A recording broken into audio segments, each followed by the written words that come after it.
A palavra está sobre o mundo. Esse tapete está sobre esse piso. Eu estou aqui, mas não pertenço aqui. Por quê? Porque a minha mente está em outro patamar. Nós acabamos de ler Colossenses capítulo 3, verso 2. Pensai nas coisas que são de cima. É um transportar. É retirar a minha mente dessa derrota, desse mundo macabro. Quem, Senhor, habitará na mansão celestial? Quem pode habitar com as brasas eternas?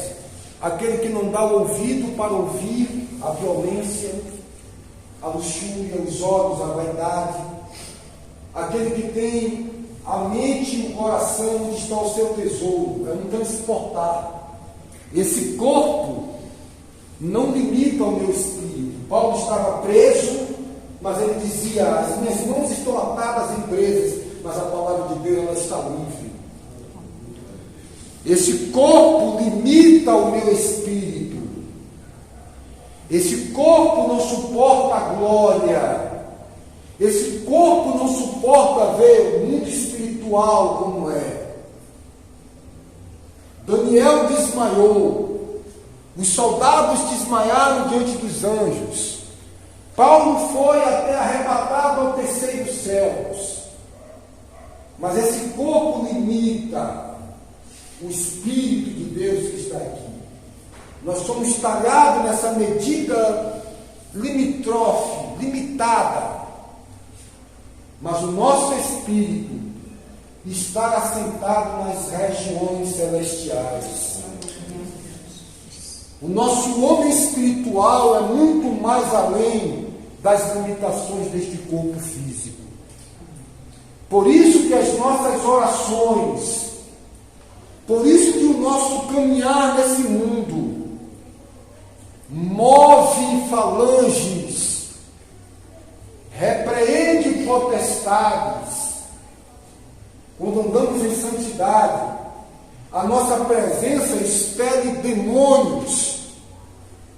A nossa vida física passa a ser uma vida sobrenatural, a ponto que o homem espiritual discerne tudo e de ninguém é discernido. Porque esse homem que nasceu da carne é carne. É um homem natural. Quando você vai conversar com a mente transformada que você tem, com uma cosmovisão, com os olhos de Deus, e você passa a usar o idioma da fé, e você começa a ter atitudes celestiais, se torna tudo incompreensível. É incompreensível orar por quem te persegue. É incompreensível amar as pessoas que te odeiam. O ímpio vai dizer: tu é louco, esse cara quer me matar, este homem te odeia. Por isso que o apóstolo Paulo diz que o amor de Cristo nos constrange. Por isso que o apóstolo Paulo escreve dizendo que nós devemos compreender a largura, o comprimento e a altura do amor de Deus. Esse amor incompreensível aos homens naturais, eles não entendem. Alguém olhou para ele do lado e disse: tu é Cristo, desce da cruz e salva-te. É incompreensível você ser o poderoso, o dono do universo, e dois escravos te pregam nesta parede, nesta cruz. Não pode, tu que curou os olhos do cego.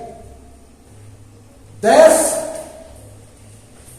e eu vou crer. Era isso que o diabo queria. Lança-te do pináculo. Se tu és o Filho de Deus, transforma a pedra em pão. E é isso que eu quero imprimir na sua alma nessa noite. Quando Jesus olhou para os discípulos e disse: eu vou para Jerusalém, e vou morrer, e vou sofrer. O diabo através daquele homem que ainda não tinha metanoia, ainda não tinha a mente transformada e mudada pelo Espírito de Deus, não houve uma mudança, uma metanoia na mente de Pedro. O próprio Jesus disse para Pedro: quando você se transformar, quando você se converter, você poderá converter aos seus irmãos. Então Jesus olha para Pedro e diz: para trás de mim, Satanás. Satanás é todo aquele que está no mundo. Ele tem, é o caluniador, o diabo é o ser luciferano, é o ser egoístico, é uma criatura das trevas, morta, porque dentro dele está morto. Quando ele vem para a luz, aquele espírito que estava ali vai embora para o deserto. E quando ele sai da luz, aquele espírito volta trazendo mais 7. E é por isso que Jesus disse: quem não é comigo na palavra é contra mim. Quem não está comigo na palavra pode ser crente, evangélico, pular, sambar, falar 1 trilhão de línguas estranhas, curar enfermos com sabedoria. Mas se não tiver com o Espírito em comunhão com Jesus, pode ter cartão de membro, cartão do que você quiser, pode andar como talibã, como você quiser, mas Paulo disse aos Colossenses: se alguém não tem o Espírito de Deus, então quem não é com Jesus, meu amigo, pode ser seu pai, sua mãe de carne, de sangue, se não tiver na luz, é um instrumento do diabo desse mundo para um eventual ataque à sua vida. Quem é minha mãe? É quem faz a minha vontade. Oh, bem-aventurados os seios que te amamentaram. Para com isso aqui. Mais bem-aventurado que ela. Ela é bem-aventurada. Mais bem-aventurada do que ela será aqueles que ouvirem a minha palavra e praticarem. Então Jesus olha para Pedro, porque Pedro está ali, mas ainda está no mundo. Ele foi receber ali o Espírito quando? Lá no Pentecostes. O Espírito já estava fazendo uma obra neles, mas o Espírito precisava ter o controle. O Espírito está em vocês, já fazendo a obra, mas estará sobre vocês. Uma coisa é ele estar aqui dentro, outra coisa é ele sentar e dirigir esse corpo. Todos os que são guiados pelo Espírito de Deus são de Deus. Aleluia. Então, quando o Espírito começa a guiar esse veículo, esse corpo, dentro do Espírito Santo, sois vós. Aí, meu irmão, Jesus olha para Pedro e diz o que para ele? Para trás de mim, Satanás, porque você só cuida do que é dele, o sistema do mundo. O mundo já é uma luz. Você só cuida das coisas dos homens, do mundo, da carne. E quem está na carne não pode agradar a Deus. Paulo, escrevendo aos Romanos, capítulo 8, verso 1. Mas Paulo também diz que os que são de Cristo Jesus crucificarão a carne, porque a carne ainda está aqui. Então ela precisa ser o quê? É isso que o apóstolo Paulo fala em Colossenses capítulo 3, versículo 13. Mortificai o viver na carne. Então a carne é algo que deve ser mortificado, ou seja, matado, se eu posso usar essa expressão. Todo dia eu tenho que matar ela. E como é que eu mato a carne? Porque Paulo diz que quem me livrará do corpo desta morte? Cristo. Agora quando? Quando ele diz: veio do pó. E os que morreram em Cristo ressuscitarão primeiro. E os que estiverem vivos, seremos transformados. Esse corpo mortal, porque os que estiverem na sepultura já vão ressuscitar com um corpo glorioso. E nós, os que estiverem vivos, seremos transformados. Como ele é, nós seremos um outro corpo. Paulo fala aos Coríntios que um é a carne do peixe, um é a carne do boi, um é a glória da estrela, um é a glória do sol, a glória da lua.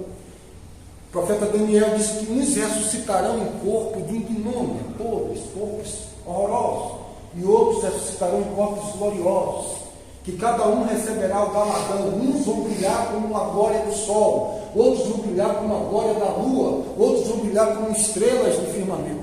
Cada um vai receber seus galardões no reino milenial, no reino da Nova Jerusalém, onde viveremos eternamente. E aí cada um vai ter uma glória conforme as suas obras aqui na terra. E aí Paulo fala que essas obras serão provadas no dia do juízo com o fogo de Deus. Palha, madeira, feno, são obras que foram feitas para a vanglória, que foram tocadas trombetas. Quando você faz e alguém fica sabendo, você já recebeu o seu galardão, que foi a glória humana, que pessoa boa e tal. Mas quando você faz um oculto, está lá guardado para o grande dia do Senhor. Paulo fala aos Romanos que tem dois tipos de julgamento: o Thor, que é o trono de Deus, onde ele vai julgar as obras dos filhos dele, tanto o bem como o mal que fez no corpo. O escritor de Hebreus diz que o nosso nome está rolado na Igreja Universal dos Santos, dos Espíritos aperfeiçoados. Nosso espírito está transformado e aperfeiçoado. O nosso corpo, ele vai ser transformado, porque na nossa carne não habita bem algum. A carne só tem uma forma de ser transformada, é quando Cristo vier. Por enquanto que estivermos nesse corpo, nessa carne mortal, contaminada pelo primeiro Adão, somos sujeitos ao pecado. Mas o apóstolo Pedro escreve dizendo que todo aquele que tem a semente de Deus não consegue viver no hábito do pecado, porque essa palavra o impulsiona para o arrependimento. Ele não consegue, é impossível essa semente da palavra estar dentro dele. Ele continuar no hábito do pecado. Nós somos sujeitos ao pecado. Filhinhos, não pequeis, mas se pecar, temos um advogado. Ele é o nosso justificador. E o diabo é o acusador perante Deus dia e noite, tentando nos acusar. Então, o que é que nós resumimos aqui, irmãos? Que nós precisamos compreender da profundidade do Evangelho. Se nós não amadurecermos como igreja, de nos reunirmos, a luta de predicar a palavra e a proposta que a religião tem para nós todos os dias, esse evangelho gospel, fútil, vazio, esse modelo de evangelho litúrgico, de tantas coisas que a gente sempre está batendo aqui, às vezes muito não compreende, que é uma vida de facilidade, para a gente pegar esse molde de uma vida vazia. Nós precisamos entender qual é a proposta de Deus para nós. Nós temos lutado para ir de encontro a esse moldal aí fora religioso. E agora o tempo da gente está concreto. Quando a gente diz, irmão, evite ambientes. Você está matando a sua carne, de repente você começa a alimentar com algumas coisinhas, é uma canção, é uma música que não tem nada a ver, é um pensamento, mas festa ali, não é dessa forma. Apartai de mim, maldito, Senhor, mas eu expulsei demônio, fiz milagres, maravilha. O caminho não é esse. O caminho é de nós ruminarmos a palavra, meditarmos a palavra, colocar o nosso coração sobre a liturgia, sobre o culto, sobre a letra, a palavra, entender e compreender o que é o Evangelho, uma nova vida em Cristo, estar maciçamente no local de reunião. Por que nós temos reunião aqui num dia de quinta e um dia de domingo? Porque se nós fizéssemos um culto aqui todo dia, ia te robotizar. Você ia ficar um robozinho. Você precisa de tempo para vivenciar o que você está aprendendo. E colocar na sua mente que o culto é o momento que você acorda. Nós vemos no local de reunião para nos estimularmos como irmãos e sermos instruídos na palavra. Nós podemos ter um culto de reunião uma vez no mês, por exemplo.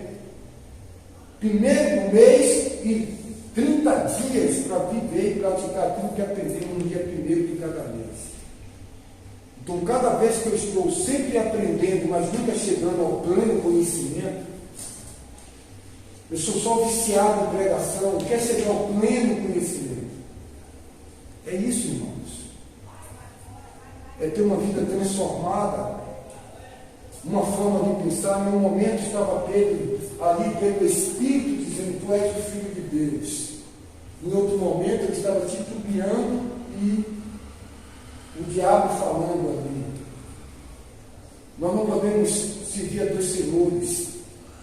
Está na luz hoje e amanhã em trevas. É impossível que alguém esteja falando bem de mim e logo ali na esquina fale mal, disse Jesus.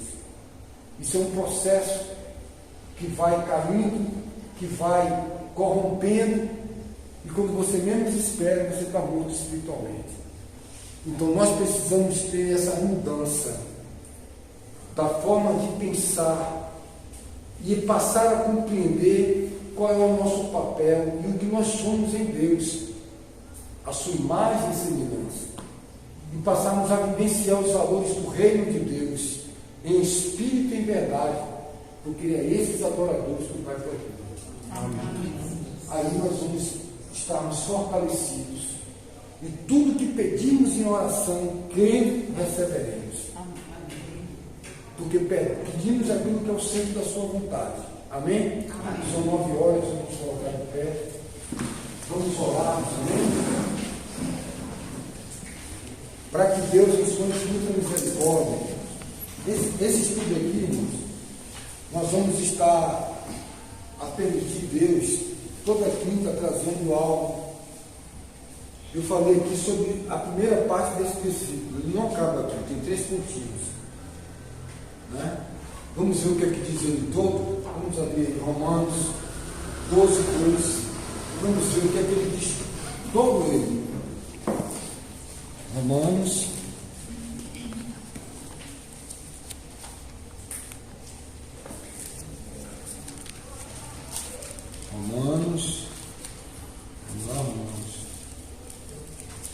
12 e 2. O que é que diz aí?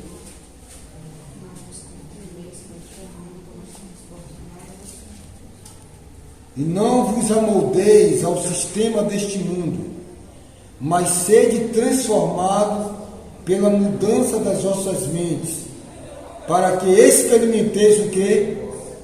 Qual seja a boa, agradável e perfeita vontade de Deus. Como é que você pode experimentar a boa e agradável vontade de Deus? Mudando a mente. Mas mudar a mente pela filosofia de viajeiro, mudar a mente pela teologia de luterano, mudar a mente pela doutrina anglicana, gospel, evangélica, pelo evangelho da libertação de Edir Macedo, que acredita que botando dinheiro no envelope, botando dinheiro na parede, então é mudar através de quem? De Buda? Da Seixonoye, de Masaharu Taniguchi? Mudar a mente através de quê? De um sistema político, filosófico, Michel Foucault, Panótico, ou qualquer outra coisa? Não. Mudar a mente através do que você acha, do que você pensa? Não. Mudar a mente através do Espírito de Deus. E como é que o Espírito de Deus muda a nossa mente? Através da palavra. O instrumento de Deus transformar o homem não é na música, não é em nada, é através da palavra. E como é que a palavra transforma? Quando você obedece a palavra, ela diz: pare de mastigar. Você para de mastigar. A palavra de Deus diz: pare de beber. Você para de beber, então você não é mais bêbado. Quem libertou você? A palavra? Não, a obediência à palavra. Porque se você continuar bebendo, você não é liberto.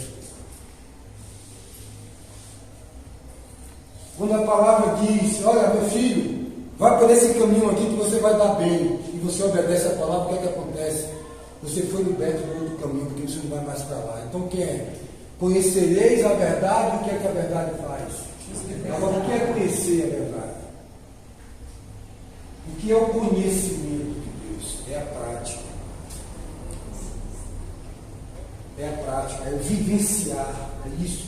Amém? Que Deus assim nos abençoe. Não é que todos os irmãos estivessem aqui, mas o evangelho é isso.